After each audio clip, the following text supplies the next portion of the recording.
يا عمي ليه تنفتي سهيداي ربا تنفتي إنك السيمودا تنفتي ما بينا ينبلي تنفتي أبا يا عمي ليه تنفتي سيتنا يسيحو ليه أملو قاتيو بروسما مينتي بهالزي تقراي بسراوي الدكا داقماي كتقرر بعينكم كتري وايكم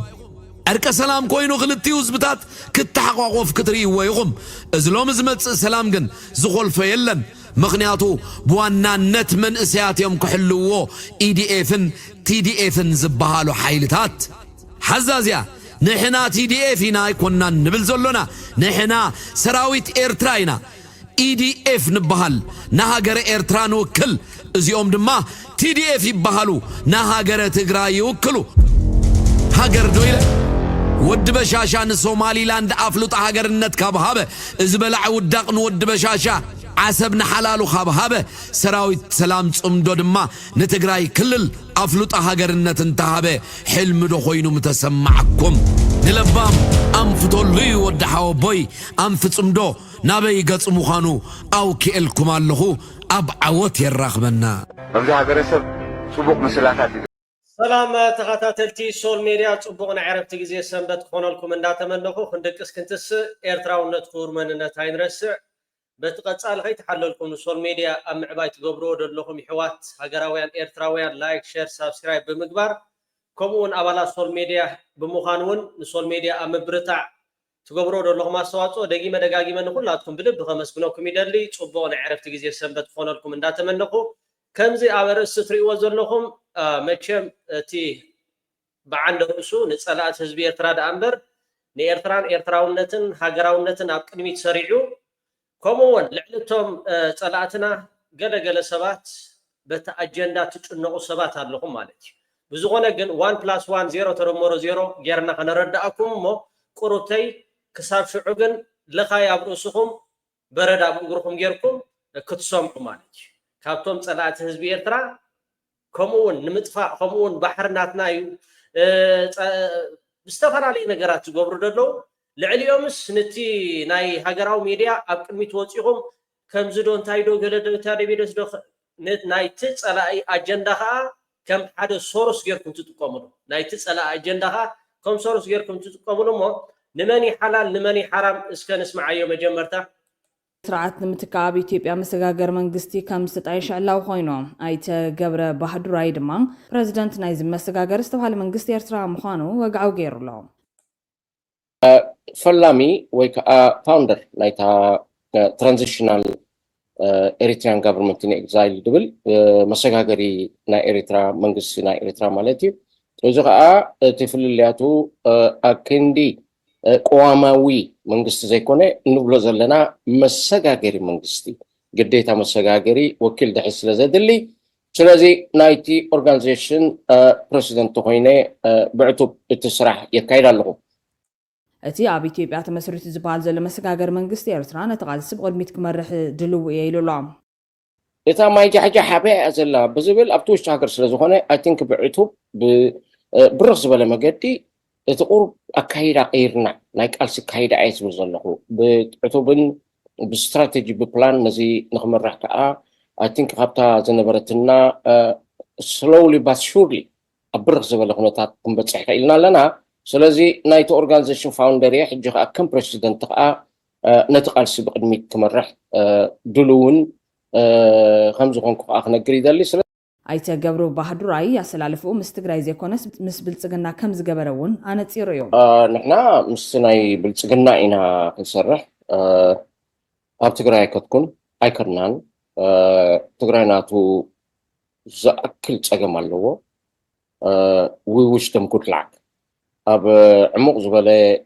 ብድሆታት ዘለዎ ሰባት ኣብ ሽግሮም ሽግር ምውሳኽ ማለት እዩ ስለዚ ብኦሙን ነዚ ከምዚታት ዝመስል ነገራት ኢንተርቴን ክገብሩ ዝኽእሉ ናይ መስለኒ ስለዚ እቲ ስርዓትና ንሕና ምስቲ ዘሎ ፌደራል መንግስቲ እቲ ፓርቲ ናይቲ ብልጽግና ማለት እዩ ብኡ ተኣማሚና ናብኡን ኢና ኣብ አዲስ አበባ ዋዕላ ከም ዘካየዱን ሓገዛት ከም ዝረኸቡን እውን ተዛሪቡ እዮም ምስቲ ፌደራል ስለዝበልና ምስቲ ፌደራል ኢና ክንሰርሕቲ ዓላማናትና ብኡ መሰረት ከዓ እቲ ዋዕላ ኣብ አዲስ አበባ أبتقى مسكلة دباباي فلوي وري زخانة الكبابي أبو خن جبر تفقد النان إن كل نعون محازون حجزاتون رقيبنا مالتي ኣይተ ገብረ ባህዱራይ ድማ ፕረዚደንት ናይ ዝመሰጋገር ዝተባሃለ መንግስቲ ኤርትራ ምዃኑ ወግዓዊ ኣብ ዝገበረሉ ወቅቲ ኢትዮጵያ መሪፃትና ዝብል ገላልፃ እውን ተጠቂሙሎ ኣነ እንታይ በልኩ ኢትዮጵያ መሪፃትና እያ ዝብል ኦኬ ኢትዮጵያ ደይኮነት መሪፃቶ እዚ ትርእይዎ ዘለኹም ወይ ከዓ ትሰምዕዎ ዘለኹም ካብ ኣሜሪካ በኣሜሪካ ፕረዚደንት ናይ ሃገር ኤርትራ ንክኸውን ኣብ ኢትዮጵያ ቤት ፅሕፈት ተዋሂቦም ኢትዮጵያ ከዓ ሙሉእ ደገፍ ትገብረሎም ከም ዘላ ኣብ ትግራይ ግን ነቲ ነገራት እትኽተግብርዎ ከም ዘይክእሉ እዩ ዝዛረብ ዘሎ ስለዚ ንመን ይሓላል ንመን ይሓራም ወስርዓት ብልፅግና ነዚኣቶም ሙሉእ ፋሲሊቲ ሙሉእ ነቲ ክገብርዎ ዝኽእሉ ክፉእ ነገር ኣብ ልዕሊ ኤርትራ ኣብ ኢትዮጵያ ባይታ ሂብዎም እዚ በኣሜሪካ ንወርሒ $15,000 ወስድ ማለት ከም ፕረዚደንት ናይ መተካእታ ናይ ኤርትራ ተባሂሉ ቤት ፅሕፈት ኣብ ኢትዮጵያ ከፊቶም ከም ዘለው ብቋንቋ ዴና ወይ ከዓ ብቋንቋ ትግርኛ ክዛረብ ፀኒሕ ወይ ምትርጓም ዘድልየኩም እንድሕር ዳ ኮይኑ ነቶም ኣይውዑ ኣይዝሑል ማእኸላይ ገልዳማት ዘለኹም መንግስቲ ኤርትራ ዝኾነ ነገር ክገብር ሓራም ከምኡ ከዓ መንግስቲ ኢትዮጵያ ንህዝቢ ኤርትራ ንመንግስቲ ኤርትራ ንኸጥፍእ ዋላ ምስ ሰይጣን ወሪዱ እንዳሰርሐ ንሕና ከዓ ኢድና ኣጣሚርና ወይ ከዓ ኢድኩም ኣጣሚርኩም رأينا سبات تقول لهم ما إذا سمعهم ما ديهم انتهي زبهاد لله منجس يرترى مغيار بيت صحفت هو منجستي إذا ترى هيكونه هو انتهي ديو كاب ساعة وقطعات سلزخانة تبو جرنا هنريكم ما أمت رشاش عت مرده نقرأكم التزينا وتيزله زياتهم كا مسنا فيدرال سراويت أب كل العفار كوينهم منجس يرترى عقم اللوم دي يقول لهم النزب النجر عقم زبها لي يقول لهم جن نتحلال نتحرام زخون ولا أبنت يلا زياتهم كا أبي إثيوبيا كوينهم أب كل العفر منجستي إيرتران نهجر إيرتران نمعناو منجستي إثيوبيا بايتا فتير لهم أوكي بايتا فتير لهم تخيل دخم عيلا أوكي تبغى مخيل حراي بجزء PRDF ذكرنا إسرائيل مرة هون عملت بايتات استخدام من متركم 5 ذكر عليه مالتي ما له تسقيل ما إنجليزي بلوم ذي طعم سبات زي يكون زي بقصري بخسائر مالتي إنه كدمع زي يقولوا سبات راح إنجليزي لابيلهم تانجر كم دايت بريم مش هلك كنت زي containment البوليسي سلزنا ورم على في PRDF أفتوانتي anyway تبايتات بالنا جدا يا زي بقى من ممكن بلاي خليني أبدك خلنا توما بدياسبرا كلهم شرق أوروبا أمريكا خوينكا بونشف غير كهتر قولي تخليني خانتي نتي زلنا إيسا سرعت أبى فينشو قريب كامالت سي بايتات رايحة تعالوا تختم ساعات خلدي أخوة غاب قدم نتي نادفلت أنا برنا وين ولا نبرنا أي تخالتن مخنياتو كهونا زغلو برنا بايتها على السودان يكونوا على بشركة بإثيوبيا يكون أين برنا حجيكن مسيء له يزبحل له جن حجين تخونون تا أبتقرأينا تا عندي حساباتنا نيرا مالتيهم نساقن كتكونا يكالتن مخنياتو وش تتقرأي بزلمو وطات مخنيات واحد تخونون سجدة في جانو زلو تبايتانو لو ندرجان سيو حزو زلو مالتي مخنيات 70 سنة راب بوغير كاخاني إرسا أتأتو سلازي حتى تريف هذا لا إثيوبيا أبكال بوتها مالتي نزي حجز خون زلا أوكي هو زغاب وقامكو عدي قومي انتهي بلالو حوحات بايتا خلينا تي زنوحة مس إيرترا زراخ بوتا حساب 800 كيلومتر بو اندأتو فنجخو قبرو خموخا أبلع الحيثات مثل خال إيرترا قودات نخوردو كوينات نخكايدو مالتيو حوحات كم زغولهم بعلقنا بارتقن كم زفقر لهم ينقرهم مالو حجي حاولي خاتمرت ماي حجي السو كويت صقر كوينو زولو أبز حجي أوان ولا حدا لهزب إيرترا ولا حدا نقاري دليني حوحات انتاي من بارو كساب تمال انتاي قبر نيرو بعلقنا بارت كساب حجي انتاي قبرانو ولا حدا من قار زلي يكونه انتاي بلوكم على زي يسيف مالتي عندي أفنيا نايز دنبعنا ሕወሓት ባይታ ኸሊእና ምስ መንግስትን ህዝቢ ኤርትራ ምስ ህግደፍ ሰላም ክገብር ይብል ኣሎ እቲ ብወገን ትግራይ ዝቀረበ ቦታ ዝመችእ ቦታ ናይ ክሊማ ከምኡውን ንኤርትራ ከተጥቅዓሉ ትኽእል እቲ ባይታ ስኢና ያለና ሕጂ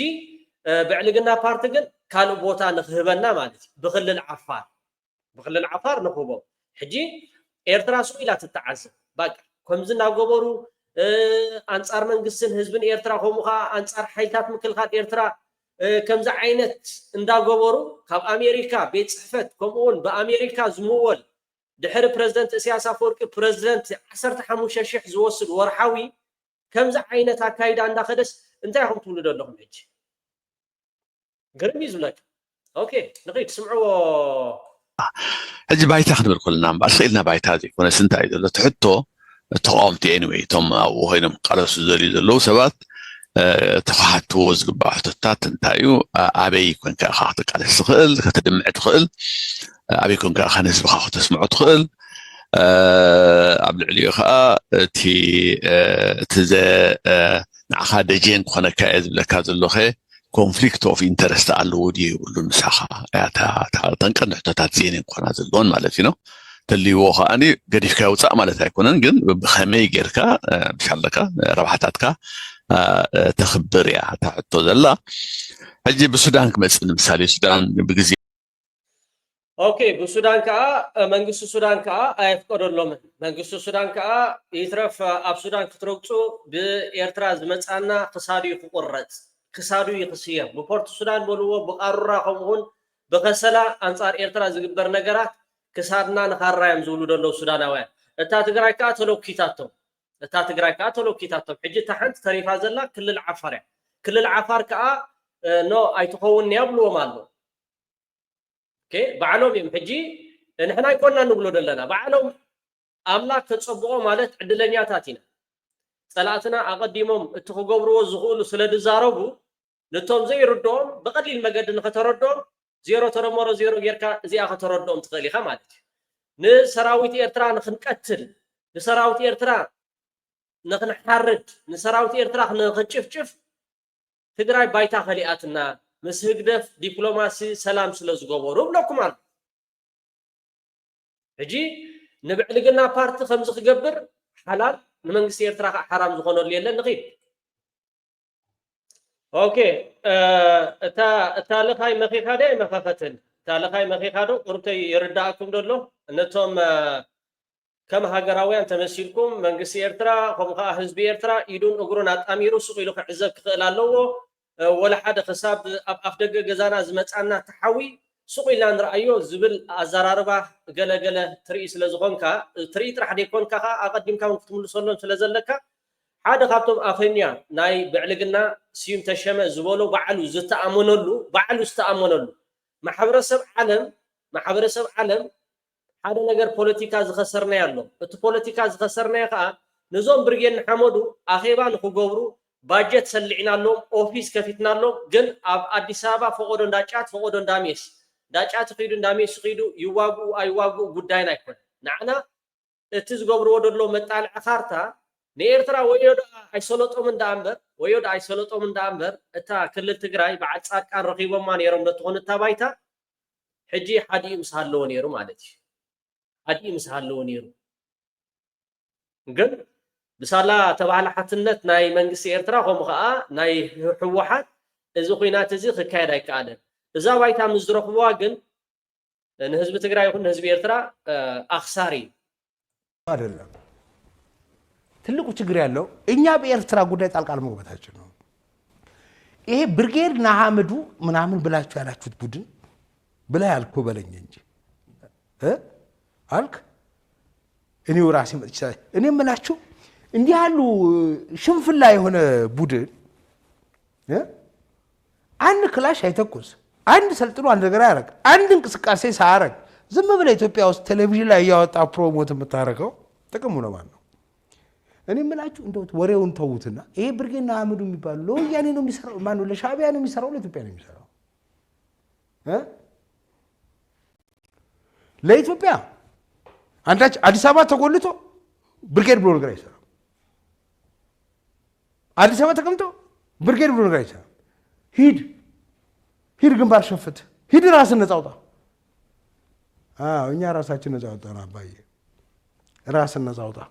ራስን ቻል። እዛ አንድ በልኝ። ሁለተኛው ሻዕቢያ ብርጌድና ሐመዱ የሚባል እንኩሮ ቡድን እዚህ ምንም ምክንያት ነው። ዲፕሎማቲካሊ የኛ ሀገር ዲፕሎማቶች ለምን እንደዚህ የምታደርጉ ለምን እጃችሁን ማሰበስቡ ወደሮ አሏቸው ሄደው ኦኬ ማህበረሰብ ዓለም እንታይ ይብሉና ቶም ዲፕሎማሲያታት ስለምንታይ ከም ኢድኩም ደይትእክቡ ይብሉና ኤርትራ ከም ይትገብርኒ ያደላ ንስኻትኩም ግን አንጻር ኤርትራ ነቶም አድግን ሐመዱ ባይታ ሂኩሞም ቤጽፈት ሂኩሞም ብረት ዕጥቆም ኣለኹ ኤርትራ ግን ከም አይትገብርኒ ያደላ ይብሉና እዚአቶም ግን ኣብ ከተማ አዲስ አበባ ኮይኖም ጨጉሮም ጥቅልሉ አምዳሜስ ኣብ እንዳ ስዋ ኣብ ኮሚታት ይኻትረኽቦ ይብላል ኦኬ እንታይ ክግበር ደሎ ሕጁሲ ከይካ ንብዕልግና ፓርቲ ዲኻ ጊደፍ ብረት አይትዕጥቆም ከምዛ አይትግበሮም ገሬካ ዲኻ ንክትልሙኖም ደለካ ወይስ ካዋ ሓሊፍካ ዝኾነ ነገር አስራሕ ትክእል ኣለካ ብዝኾነ ጻድቃን ከንታይ ይዝብል ወራሎ ግዛዕ አልዒልና ኢና ኣብ ካቢኔት ማይትና ኢና ደው ነብሎ እውን ኢልና ኢና ንዝኾነ ህግ ነውፅእ ኢልና እውን ተዘራሪብና ኢና ግን ደው ክነብሎ ይከኣልናን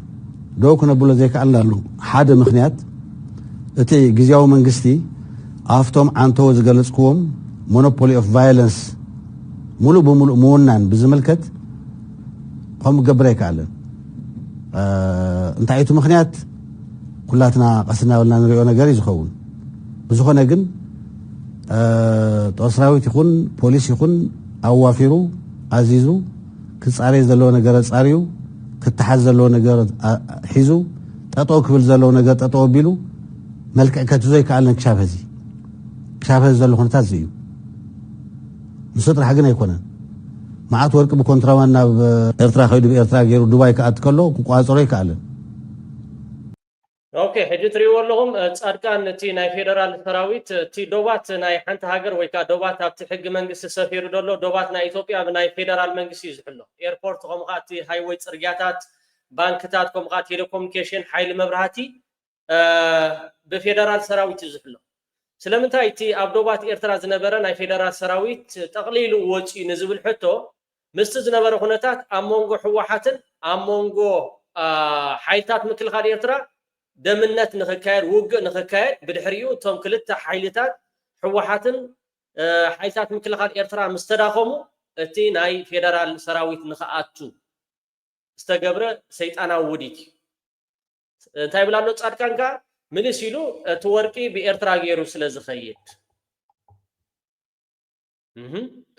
እቲ ሰይጣናዊ ሕልሙ ስለ ዘይኮነሉ ማለት እዩ ኦኬ ኣብዚ ከዓ ንስማዕ ቶና ክንኸይድ እሞ ከምዚ ዝፍለጥ ብብርኪ ፌደራል መንግስቲ እውን ከይተረፈ ጀነራላት ትግራይን ህወሓትን ምስ መንግስቲ ኤርትራ ወይ ድማ ምስ ሻዕብያ ይራኸቡ እዮም ዝብል ተደጋጋሚ ክሴታታት ይለዓል እዩ እዚ መበገሲኡ እንታይ እዩ ሓፈሻዊ ዶክተር ደብረጽዮን ከም ናይ ውድብ ኣቦ ወንበር ምዃንካ ድማ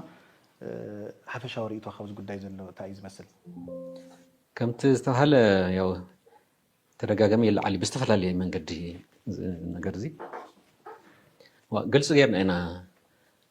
ንሕና ሰላም ምስ ኩሉ እንደሊ ኢና ኢልና ምስ ኩሉ ምስ ፌደራል መንግስቲ ያው ስምዕ ገይርና ኣለና ታስምዕ ፕሪቶሪያ ተተኽሶ ደው ቢላ ናብ ዝተማልአ ሰላም ክተስክርና ኢልና ተፈራሪምና ኣለና ትውግእ እቲ ናይ መኸተ ናይ ጀኖሳይድ ውግእ ምስ ሓደ ወገን ኣይኮነን ነይሩ ዋላ ዓድታት እውን ወላ ግን ምስ ዓድታት ንሕና ብቐጥታ ዘረኸብ የብልና ምስምዕ መንግስቲ ኢትዮጵያ ኮይኖም ስለ ዝመፁ ማለት እዩ ጉራብትና ከዓ ግን ይኹን ዓዲ ይኹን ኣይኹን ከምዚ ናይ ክልል ኣምሓራ ኣለዉ ብቐጥታ ኣትዮም እዮም ከም ኣመራርሓ ኣብ ትግራይ ኣብታ ናይ ጀኖሳይድ ናይ ትግራይ ሕዚ እውን ገሊኡ ምዕራብ ትግራይ ይኹን ኣብ ፀለምቲ ኣብ ደቡብ ብቐጥታ ኣለዉ ግን ኣብ ትሕቲ ፌደራል መንግስቲ እዮም ኮይኖም እምበር ናይ ኣምሓራ ኣለዉ ካሊእ ድማ ኤርትራ ከም ዓዲ ኣለዉ ምስ ኩሎም ሰላም ያው ሱዳን እውን መንጎ ዝተፈጠረ ፀገማት ዋላ ይሃሉ ምዕራብ ትግራይ ሱዳን እውን ያው ህዝብና ተሰዲዱ ኮን እዮም ተወሰነ ዓመታት እውን ኣለና ንሕና ምስ ኩሉ ኢና ኢልና ዓፋርስ ጎራብትና ብፍላይ ማለት ድማ ከም ምስ ትግራይ በቀጥታ ዝተኣሳሰሩ ምስ ኩሎም ሰላም ኢና እንደሊ ኢና ኢልና ስለስቲ ናይ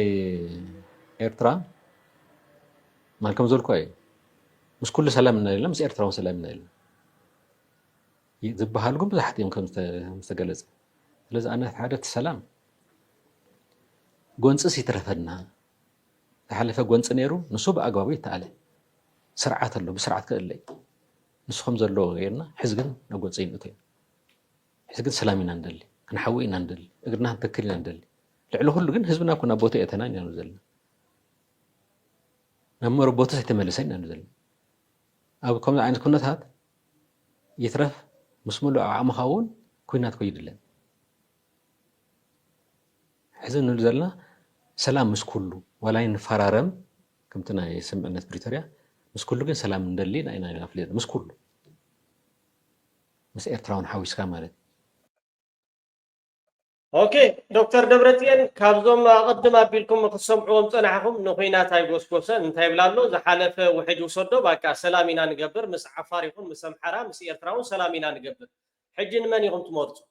ነቲ ሰላም ዝብል ብዛዕባ ምትሕትታት እንድሕር ሃልዩ ኮይኑ ክንተሓታተት ንኽእል ኢና ፀገም ዝበሃል ነገራት ኣይኮነን ግን ኣብዚ ሕጂ እዋን ንሓንቲ መዓልቲ እውን እንትኹን ዋላ ንዓመታት ይኹን ሰላም ብዘይ ኩናት ኣብቲ ዞባ ንክህሉ ፃዕርታትና ክንሕይል ክንክእል ኣለና ኖ እቲ ናይ ፌደራል ሰራዊት ኣብ ትግራይ ኣትዩ ኣብ ዛላምበሳ በዓል ባድመ ኣብ ዝተፈላለዩ ቦታታት ኩናት ይኽፈት ኣንጻር ሓይታት ምክልኻል ኤርትራ እንድሕር ኮይኑ እስከ ንጎርና እንታይ እቲ ናትኩም ሕርያ ወይ ከዓ እቲ ናትኩም ምርጫታት ክንሰምዕ በዚ ጉዳይ እዚ ከዓ ቀንዲ ንዞም ብርጌን ሓመዱ ባይታ ሂቡ ርክባት ዘካሂድ ደሎ ባጀት ሰሊዑ ዝተሓባበር ደሎ ኣብርሃም በላይ ኣብርሃም በላይ ከዓ እዚ ሰላም ኣብ መንጎ ህዝቢ ትግራይን ኣብ መንጎ ማለት ማሊ መንግስትን ህዝብን ኤርትራ ናይ ሃዋርያ ናይ ሰላም እዩ ካብ ሞት ኣድሒንና ዝብል ዝነበረ መፅኢሉ ከዓ እንታይ ይብላ ክገብሮ ዝግበአኒ ነገር ዝሓለፉ ግዜያት ዘምለጡን እንተሃልዮም እውን ኣብ ቀፀልቲ ከዓ ክነካሓሕሶም ክሙክር እየ ዝሃብኩም ስታይ ተቐቢለ ማለት እዩ መብዛሕትኡ ነገር ጌች ብደንብ ገይሩ ገሊፅዎ እዩ ሕዚ እውን ግን ትግራይ ኣካል ኢትዮጵያ እያ ካብኡ ክሻዕ ዘይወፀት ዝግበሩ ዘይሕጋዊ ርክባት ወንጀል እዮም ጥራሕ ዘይኮነስ ክሕደት እውን እዮም ኦኬ እቲ ትገብሮ ዘለካ አንጻር ኤርትራ ብርጌን ሓመዱ ትዕጥቆም ዘለካ ከምኡ እውን እቲ ብኣሜሪካ ባዱሪ ካብ 75 ሓንቲ ተወሊደላ ዝብል እሞ ከዓ ኤርትራዊ ዲ ኤርትራውን ብዘይ ገድስ $15,000 ንወርሒ እንዳወሰደ ኣብ ኣሜሪካ ቤት ፅሕፈት ይኩሞ ዘለኹም ከስኮ እንታይ ዝበቆ ዘሎ ወንጀል ብርጌን ሓመዱ አንጻር ካልኦት ውድባት አንጻር ኤርትራ ንዓጥቃ ዝግበር ዘሎ ሸበድበድ ኣብ ክልል ዓፋር ወተሃደራዊ ታዕሊም አንጻር ኤርትራ ትገብሮ ዘለኹም ከንታይ ወንጀል ኣይኮነን እቶም ናትና ይኹም ገዲድኩም ዘለኹም ባቃ ኢትዮጵያውያን ባቃ ትዝብልዎ ከም ሓደ ፅቡቅ ባቃ ዋላ ከም ምንጪ ከም ትጥቀሙሉ ከም ምንጪ ባቃ ኣብርሃም በላይ ዝበላ ሓደ ኤርትራዊ ክብሎ ከሎ ግን ዓይኑ ተንቅርዎ ሓንቲ ሓፍትና ኤርትራዊት ክትብሎ ከላ ዓይኑ ተንቅርዎ እንታይ ይዛረብ ዘሎ ወንጀል ይብለኩም ኣሎ ነተን ውድባት ኣብ ግብረ ሽበራ ንክፍፅማ ኣብ ኢትዮጵያ ዝዕለሙ ዘለካ እሲኻ ባጀት ትድስልዓሉ እሲኻ ኣኼባ ዝገብረሎ ወንጀል ግን ብለኩም ኣሎ ማለት ዝግበሩ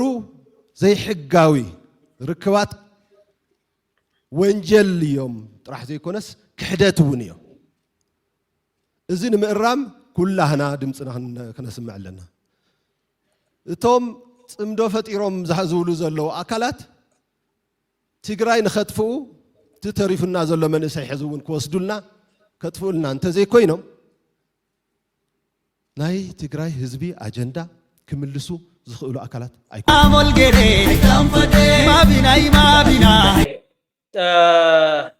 ከተንብቦ ትኽእሉ ኢኹም ኣብቲ ታሕቲ ኮመንት ክገድፈልኩም ክእል እየ ወይ ከዓ ስደደልና በሉኒ በዚ ጋጣሚ TPLF ኖርማላይዜሽን ዊዝ ኤሪትሪያን ቱ ኦፐን ፖለቲካል ኦፊስ ኢን ኣስመራ ብለኩም ኣሎ ተዛሪብካ እንታይ ኣምፂኻ እወ ተዛሪብካ እንታይ ኣምፂኻ ሕጂ TPLF ወይ ከዓ ሕወሓት ምስ ህዝብን መንግስትን ኤርትራ ንሰላም ክሰርሕ ሓላል ኣብ ኣስመራ ኦፊስ ንክኸፍት ንመንግስቲ ኤርትራ ሓቲትኩም ዘሎ እዩ ዝሕበር ደሎ ማለት እዩ ንዝርዝራቱ ብዙሕ እዩ እቲ ፅሕፈት እንታይ እዩ ካብ ግዜ ገድልት ሒዝካ ኣልያንስ ከም ዝነበረ ካብ 1970 ክሳብ 91 ኣንጻር ደርጊ ዝገበርዎ ናይ ሓባር ከምኡውን ኣብ 91 ኤሪትራ ኣብ ናፅነት መሰበለት ኣብ 93 ከዓ ሪፈረንደም ጌራ ናፅነታ ከም ዳኣወጀት ኣብ 98 2000 ከዓ ውግእ ከም ዝነበረ ኣብ መንጎ ኢትዮጵያን ኤርትራን ልዕሊ 100,000 ብወገን ኢትዮጵያ ከም ዝሞቱ ብወገን ኤርትራውን ከምኡ ከም ዝተሰዉ ኣብ 2018 እውን ኣብይ ኣሕመድ ምስ ኤርትራ ሰላም ገይሩ ኣብ 2020 ክሳብ 2022 ከዓ ኣብ ትግራይ ኩናት ከም ዝተካየደ TPLF 25 ሚሳይላት ናብ ኤርትራ እዚ ሕጂ 42 እዩ ግን ኣብዚ 25 ኢልዎ ኣሎ 42 ሚሳይላት ናብ ኤርትራ ከም ዝተኮሰ ኤርትራ ከዓ ግብረ መልሲ ከም ዝሃበት ብዙሕ ንዝርዝራቱ ኣቲኹም ከተንብቦ ትኽእሉ ኢኹም ፅቡቅ ገይሮም እዮም ነቲ ሂስትሪ ከምኡ ኣብ ክልል ዓፋር ኢትዮጵያ ብኢማራት ዓረብ ዝድገፍ ማለት እዩ ብዙሕ ወፃኢታት ጌራ ኣንጻር ኤርትራ ብረት ትዕጥቅ ከም ዘላ ሕጂ ሕዙኒ ከምታ ፕረዚደንት ኢሳያስ ኣፈወርቂ ዝበላ እሳያ ማለት እዩ ኣብዚ ዝኾነ ሰብ ስደደለ ይበሉኒ ክሰደልኩም ክእል እየ ከተንብቦ ትኽእሉ ኢኹም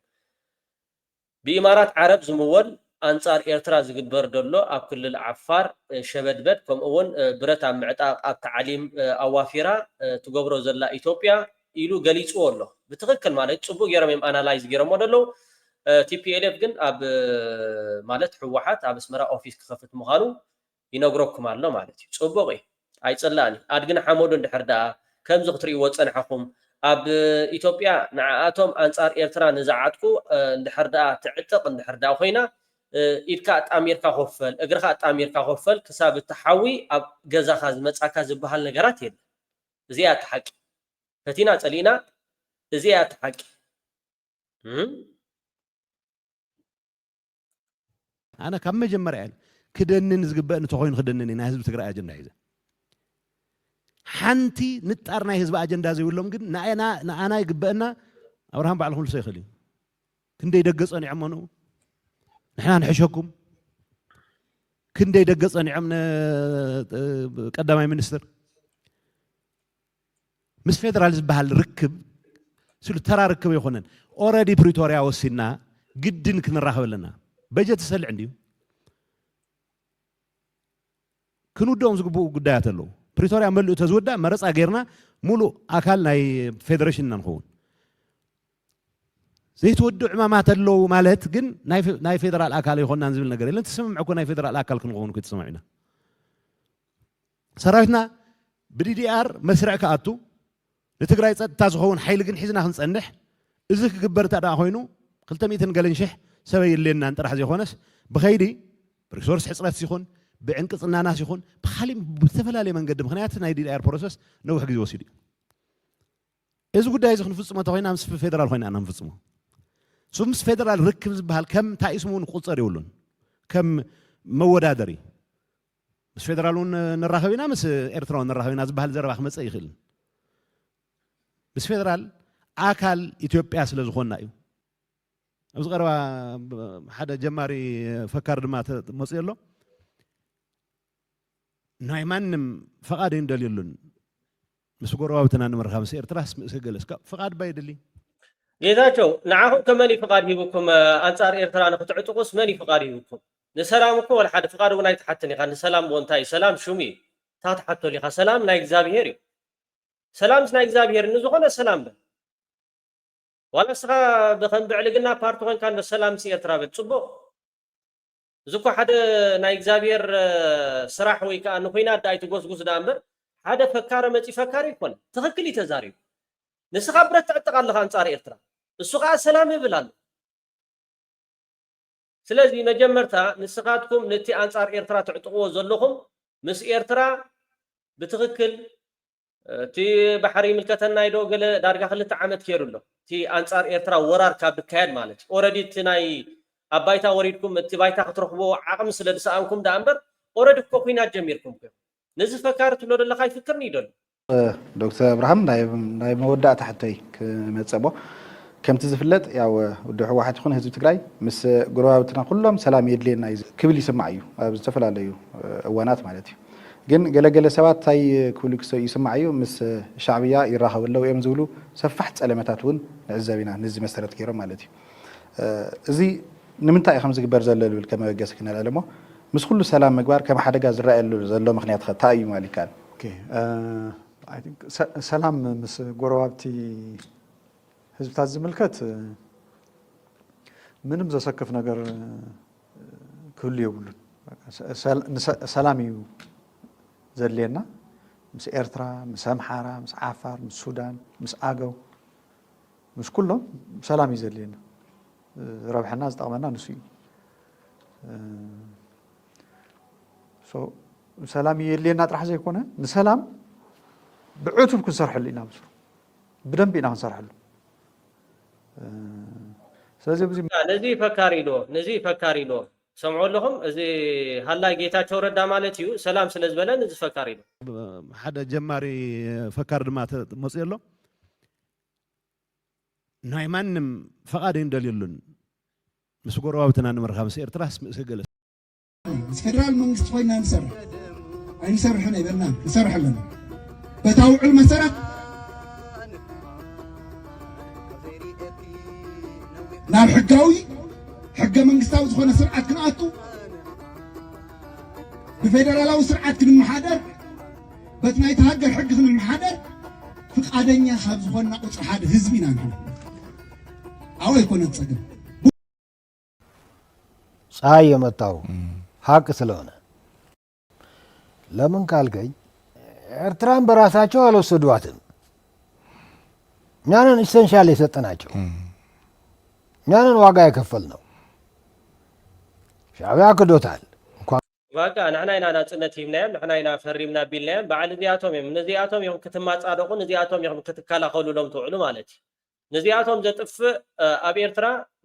ኦፊስ ኣይኮነን ዋላ ካልእ ሃብካዮ እውን ፀገም ኣይኮነን ማለት እዩ ንሳቶም ከማን ካልእ ይገብሩ ኣለዉ ዓቕሚ ስለ ዝሰኣኑ ጥራሕ ዓቕሚ ብዝረኸበሉ ግዜ ግን ዓቕሚ ክንደየናይ ከይረኽቡ ኣቐዲማታ ኢትዮጵያ እውን ጠሊማቶም እያ ኣይሓገዘቶምን ስለዚ ሓገዘቶም ዳ እምበር እዚኣቶም ስለዚ ሓለዩ ኢልካ ገለ ይኮነ ዓቕሚ የለን ካደው ክደት ዋጋ ነው የሚያስከፍል የኤርትራ ህዝብ የኤርትራ ዜጋ አይክደው ፀሐይ የመጣው ሀቅ ስለሆነ ድሮ ሊጠፋ የነበረ ሻዕቢያ እንዳይጠፋ ከማረግ አልፈን ኤርትራ የምትባል ሀገር ሰጥተነዋል ከዛ ይህንን ውለታችን ለሱ ቁርሽ ሆኖ ለብዙ አመታት ተገልግሎበታል ምክንያቱም በሰንተሩ ላይም በያደ ጊዜ በሰንተሩ ላይም ሁነኛ ሰዎች የራሱ ነበሩት አንዳንዱ ለሱ የሚሰሩ አንዳንዱ እሱ በሚሰራው በደል የማይጸጸቱ የሚሸከሙት ይቅርታ የሚያደርጉለት ሲያጠፋም ይቅርታ ከቻሉት ደግሞ ውለታም ይዋልለት ነበረ በያደግ ዘመን ማለት ሰው ኤርትራ ጦርነት ነበረ ማዕቀብ ነበረ ምናምን በሚል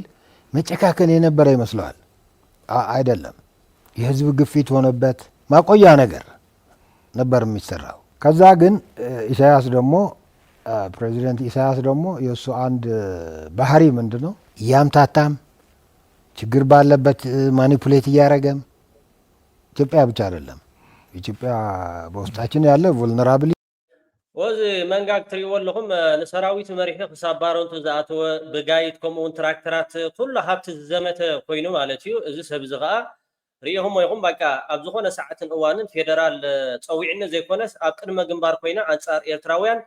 ደሞም ኣይፀገብኩሞም ደሞም ከፍሶም እየ ዝብል ሰብ እዩ ደሞም ኣይፀገብኩሞም ደሞም ከፍሶም ዝብል ሰብ ኢልና ጣሚርና ኣይንሪኦምን እያ እታ መልእኽቲ ዜርካ ኣብኮ ዝተፈላለዩ ተንክልላት ኮ ብናይ ባዕሉ ኮታሽም ገይሩ ደቡብ ህዝቦች እንታይ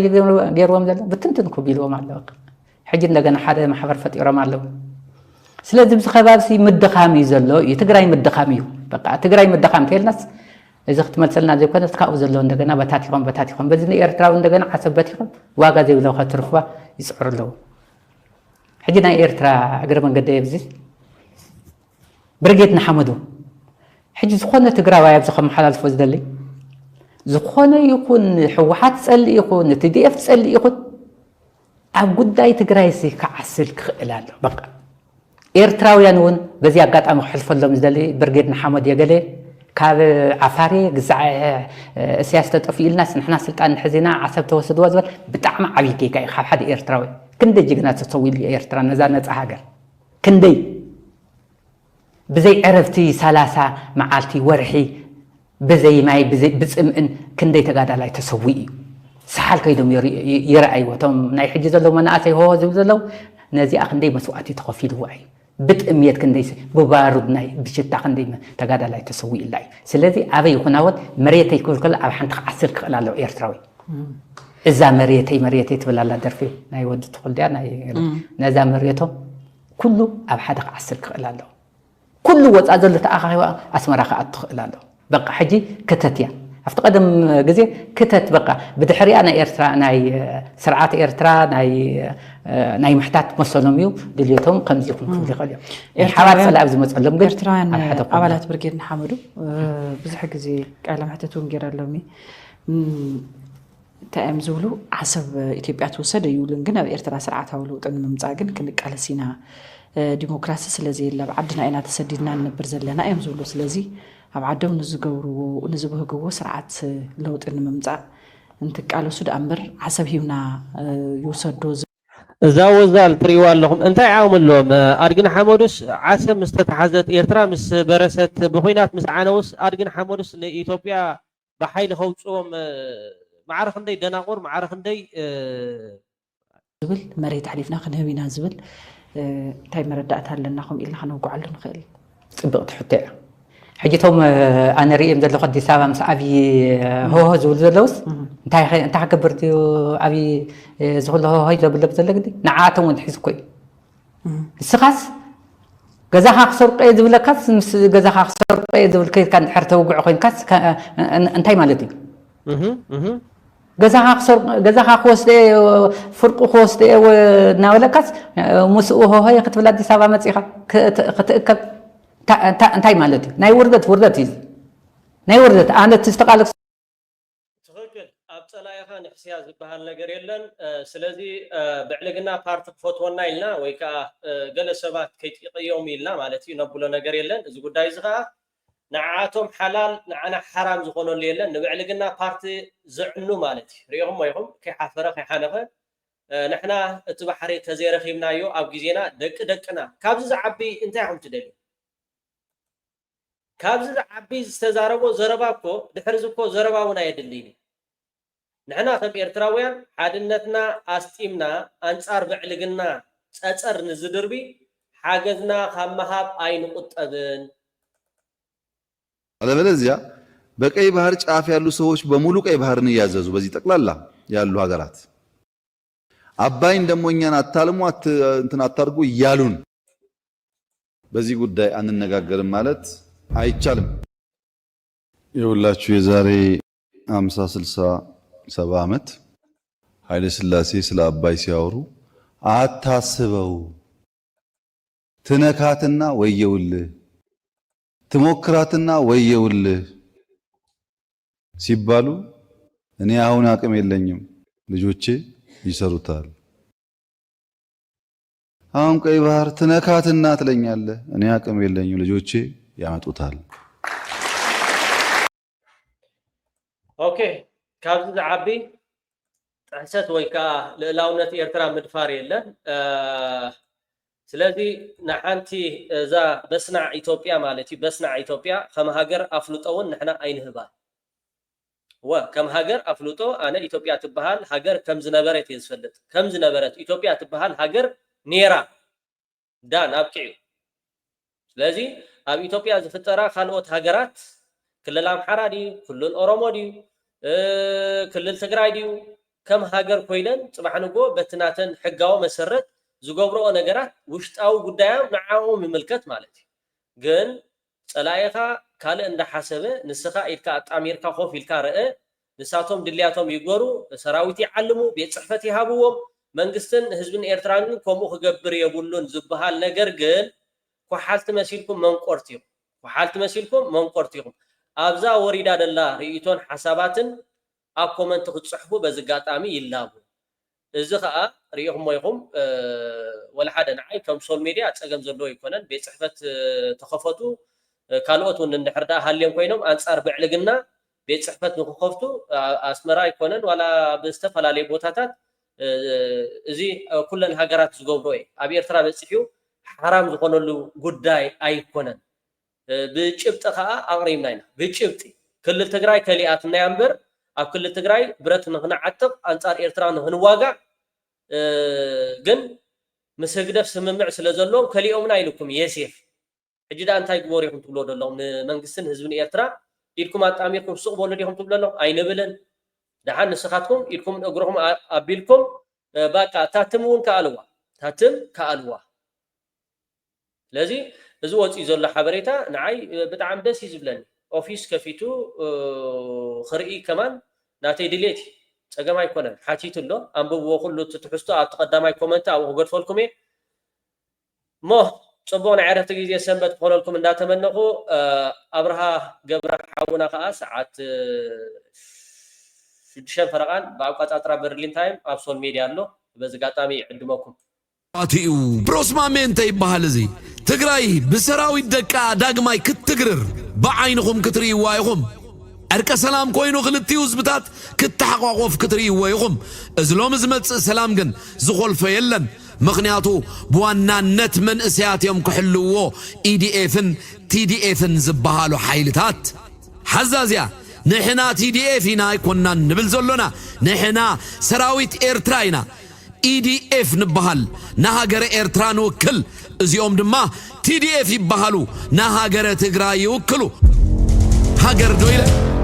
ወድ በሻሻ ንሶማሊላንድ ኣፍሉጣ ሃገርነት ካብሃበ እዚ በላዕ ውዳቕ ንወድ በሻሻ ዓሰብና ሓላሉ ካብሃበ ሰራዊት ሰላም ጽምዶ ድማ ንትግራይ ክልል ኣፍሉጣ ሃገርነት እንተሃበ ሕልሚ ዶ ኮይኑ ምተሰማዓኩም ንለባም ኣንፍተሉ ወዲ ሓወቦይ ኣንፍጽምዶ ናበይ ገጽ ምዃኑ ኣው ክኤልኩም ኣለኹ ኣብ ዓወት የራኽበና አሞልጌዴ ማቢና ከደሞ ቢና ሓልመዳፊና ማቢናይናበሌ አባያ ዓምቢሌ ስሄዳይረባ ኢንኪሳይ ሙዳ ማቢናይናበሌ